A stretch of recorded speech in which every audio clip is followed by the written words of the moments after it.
শিশু সন্তান ওই বনের মাঝে মানিক মাঝি পেয়েছিল, তাই তো আল্লাহ তারা আমাদের কোনো ছেলে সন্তান দেয়নি। একে যে তুমি লালন পালন করবে।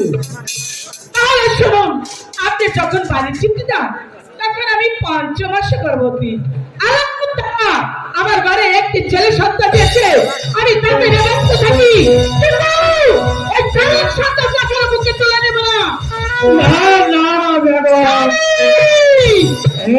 ছেলে কোনোদিন জনক সন্তান হতে পারে না। ওই আকাশের গায়ে চন্দ্রের গায়ে কলঙ্ক থাকতে পারে, কিন্তু এই জমিনের গায়ে কলঙ্ক থাকতে পারে এই শিশুর কোনো কলঙ্ক নেই।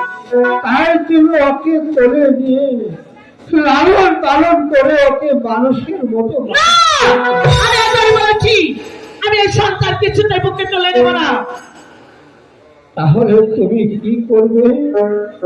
এই সন্তানকে তাহলে আমি কোথায় পেয়ে যাবো বলো? তোমাকে যে পালতে হবে,